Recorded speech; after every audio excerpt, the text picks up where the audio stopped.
Is that loud, Sissy? Yeah. That's like the even want to be. Mm-hmm. What's he need to do? I know, he does a good job, doesn't he? Is this easy to do for you, Mama? Mm-hmm. Look at me. I feel sick. He's like, no. No, thank you. They like to be staying together. Home.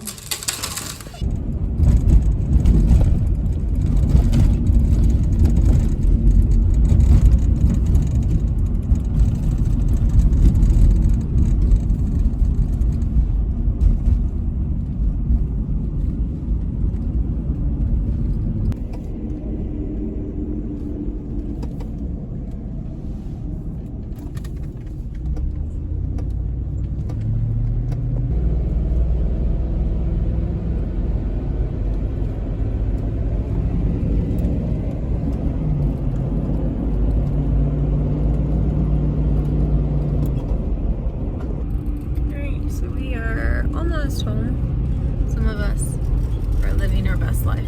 Others of us want to be doing that right now. Always get so sleepy on road trips. But we got them dropped off. It'll be a couple weeks before we get them back.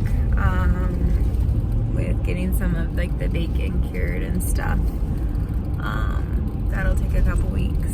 But I'm kind of excited. That processor that we dropped them off actually has several different sausages, and they also have bratwurst options. So we did put down, hopefully, that there'll be enough ground meat for some brats. So that'll be something new that we haven't had before. So I'm kind of excited about that.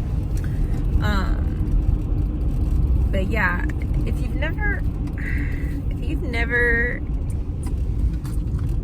processed your own meat, that's a ball game in and of itself. But then if you've never processed your meat to sell, it's a whole nother ball game, because you have to deal with regulations and processors and labeling, and some processors don't want to take the extra charges that it costs to label stuff for your own, like for our own homestead or for a small private homestead. And so processing your own meat is like complicated, but then processing your own meat for somebody else to buy is even more complicated. Ugh. All right, so I am kind of excited. We just took our last 2 hogs that we had up in the woods. A couple weeks ago, we took 2 to, or last week we took 2 down to Charleston to a butcher or a processor down there. That's a USDA butcher. And then these 2 actually went to our local shop here out the road because I'm super excited. We actually sold all 4 of those halves to different people. So that's really exciting to me. But this whole process over the last couple of months and weeks, and honestly, even it's been about a 2-year process of learning and growing what it looks like to be a small meat producer specifically in our state here in West Virginia. Now, I don't know other states. I'm learning our state. So it might be different for other states depending on where you are. A couple of things. I just wanted to take some time to sit down and talk about some of the things that I have learned. That's even worse. Okay.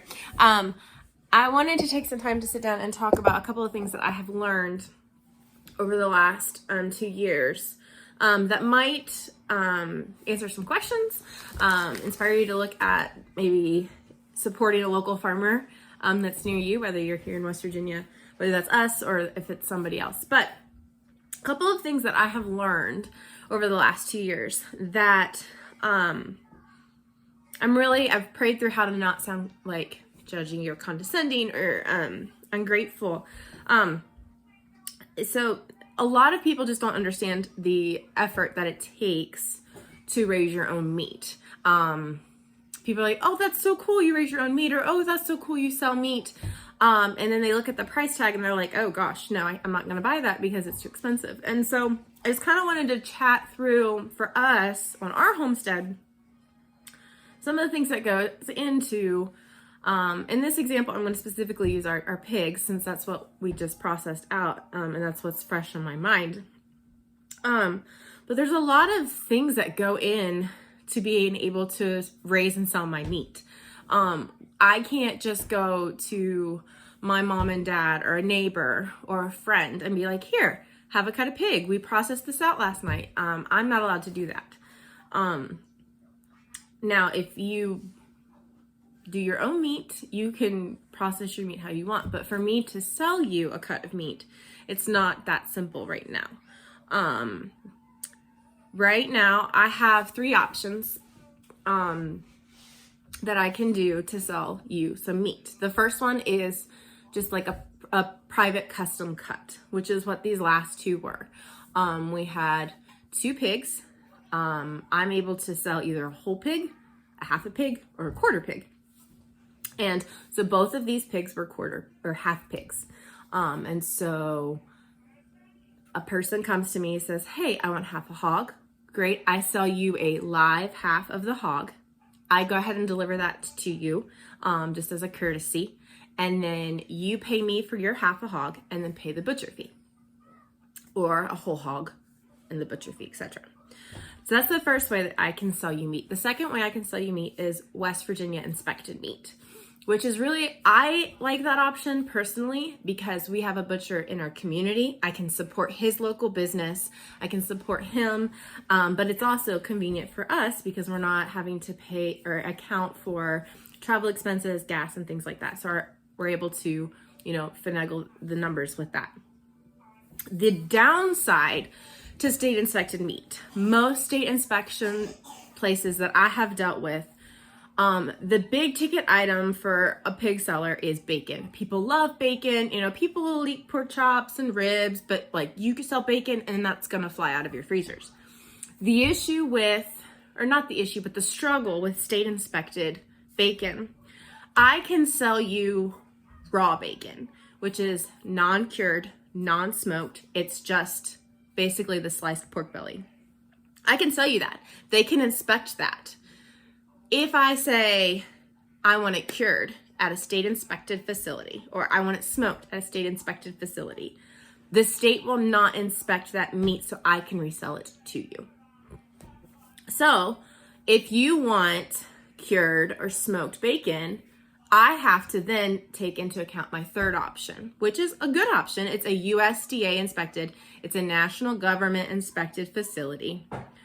And they do allow me to cure and smoke bacon to resell. However, they are more expensive.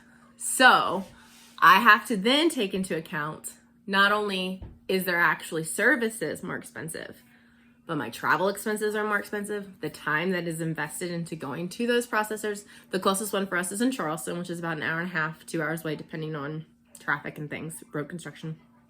So those are my 3 options. I can sell you, which the custom cut, you get to choose how you want it. You can get it cured, you can get it smoked because it's your personal half of a hog, whole hog, whatever you purchase. State inspected, you can buy plain bacon from me, but if I cure it or smoke it, I can't sell it to you. And then USDA is the most expensive, but it is the cured and the smoked. So for me, as we've gone through these last 2 years of learning the process, originally this all for us personally in our story, it all started, we just wanted to raise our own meat. And then we were looking at the numbers of piglets, the cost of feed, and we thought, you know what? It's going to be just as economical for us to have breeders and raise our own piglets and then sell our meat that way as it is to just buy our own feeder pigs, which are pigs that you just raise up to eat. That opened this whole can of worms of selling meat, finding resources. I personally love just being able to privately sell meat out of our freezers instead of trying to find a seller to go through. That in and of itself opens some struggles on our end. We, like I've, talked through the 3 different options for selling meat. In my brain, when we got into this, I looked at the availability of what's in the supermarket. I looked at the quality of food. I looked at how it was raised, what it was fed. And for me, I wanted to be able to offer something better or different. Not necessarily, you may not agree that it's better. For me, I feel like it's better. The pigs are raised out in the forest. They're fed a higher quality feed. They're given natural forage, which is really important. They're given sunshine, which gives more vitamin D in their lard. And so for me, this was how we wanted to choose to raise pigs. With raising pigs like this, it also requires a little bit more hands-on work from us. We do smaller groups of pigs. I like to raise 6 at a time. We sell the extra piglets to other people. But I like to run 6. 6 for us is a comfortable number. We have about an acre and a bit to run pigs that we run once a year. And so that allows us to have weekly moves where they're getting fresh area out of their own past paddocks. So it cuts down on disease. We've run 2 batches, and of the pigs that we've put out in the woods, we've had no illness issues to this date, which is super exciting to me. I know it's only 2 years, but still, it's 2 years. We do, because we run smaller batches of pigs, have to purchase smaller batches of feed, which the more feed you buy, the cheaper it gets in the long run, but where we're buying small batches. We do buy it from a local feed store who purchases the feed that we want. He brings it in for us so we don't have to travel so far. So we're supporting another local business going it that way. And then the other thing we have to account is just like the time it takes to do the feed runs, to move the fences. We have to, we run electric fencing, so we have to, make sure that the fencing is in good condition and stuff. So we do have expenses with that. And so we are really, really pleased with our setup. As far as our feeder pigs, we're still working on improving our breeder setup.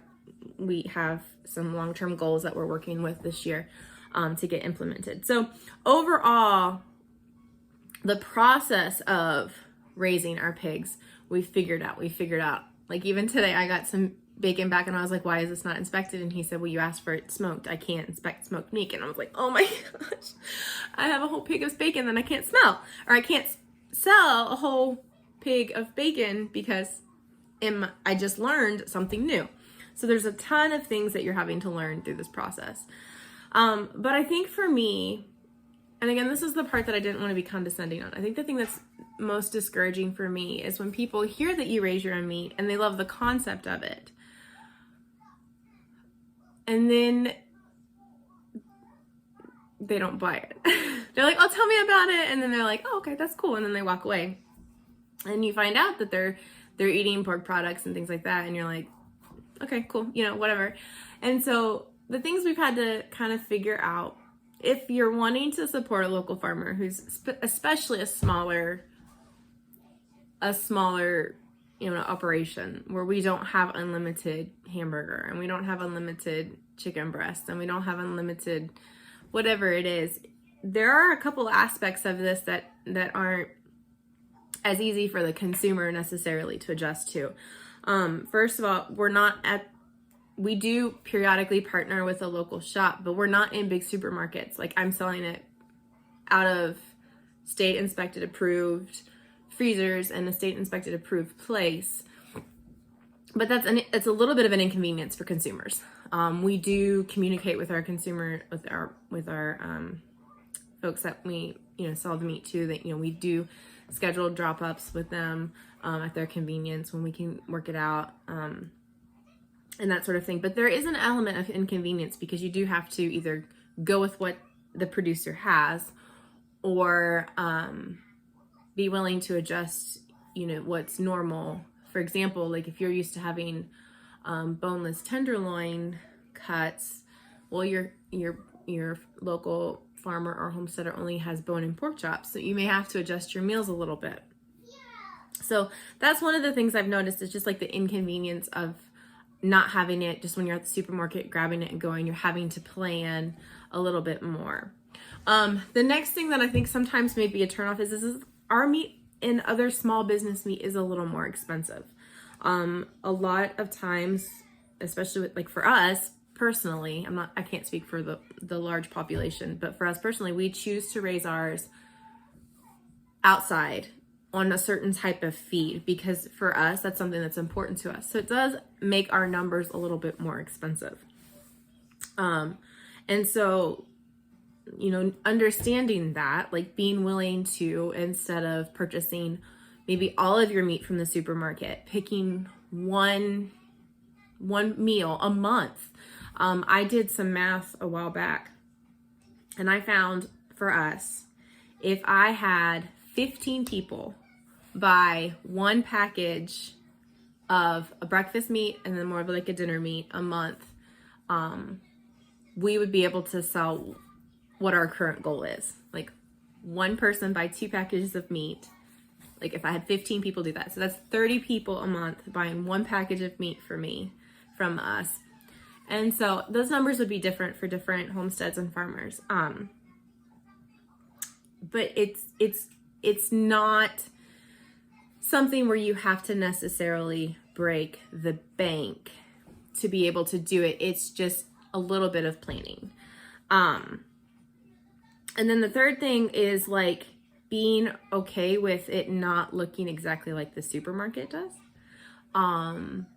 Because we're working with a local processor or a state processor who does it the way that they do it. And so, like, if the packaging isn't in these perfect little squares or in the styrofoam, but it's in like a plastic tube, or the pork chops are cut a little different, or the seasoning's a little bit different, being okay with something that's a little bit not according to the normal supermarket, to support those other local farmers and those other local businesses. And so, where we do sell a lot of our own meat, we've tried to think, how can we kind of implement some of these practices? And so, for us, like, for example, this is a really silly example, but I needed some new jeans. I had ripped a hole in one of my work pair of pants, and so I was ready to take one of my good pair of pants down to work pants, so I needed a new good pair of pants. And I'd been struggling with this idea of like supporting local businesses and people, and almost feeling kind of hurt that people weren't supporting us in the way that we thought they were going to, just from conversations we had had and interests we had had. And so I was like, well, how can I, live this out? Like, how can I make this a personal thing? And so we've got a couple friends in town. We're not a huge city. We're not huge, but we have a couple friends in town that have some clothing shops. And so I looked at my budget for clothes that month and I said, you know what? I'm going to sacrifice a little bit of money from this area to go towards a more expensive pair of pants so that I can go support one of our local shops. And so, it wasn't like a huge sacrifice necessarily, but it did take a little bit of a sacrifice and a little bit of time and a little bit of rearranging things to go. And instead of just grabbing a pair of pants when I was at Walmart or Tractor Supply, being intentional to go one day when I didn't have the kids with me to this small shop and buy a pair of pants off of them. So it is doable. You just it has to be a priority if that's if you choose. Okay, so all of that to say, knowing all of the hiccups that we've had over the 2 years, the experiences we've had, both good and bad, we're gonna head into this spring, kind of looking at what we're doing, coming up with plans and things like that. The one that I wanted to bring up right now at the end of this video is we did this last year and had some really good success with it. So we're going to offer it again this year. We're going to offer our bundles. The first one we're going to offer is a poultry bundle. We are getting into the new season where we're going to be getting some more of our meat birds in. So we do want to try to finish out the rest of our poultry from last year. So we're going to offer a poultry box of $20. And in that box, you're going to get at least 2 cuts of chicken and then also a dozen eggs. And so that would be our first box that we're going to offer at $20.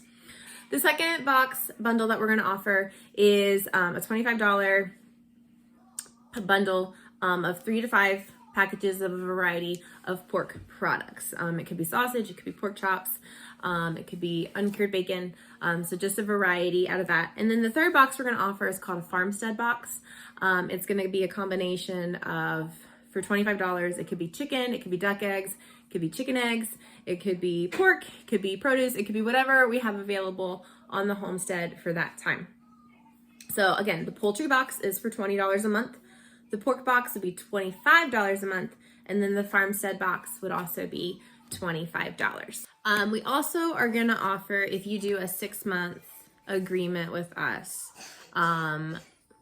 we will do a 6-month poultry box subscription for $100 upfront. The pork bundle box would be $130 upfront. And then our farmstead box would also be $130 upfront. And so that would be every 6 months, you would get your bundle of variety of products from our personal homestead. So that's kind of what we're headed into this spring and summer as far as offering bundles. We will have obviously like the individual cuts and things like that, individual dozen eggs and things. But we wanted to try to, knowing some of the struggles and obstacles that we've come into this year, in the last 2 years, did want to address some of those as best we can.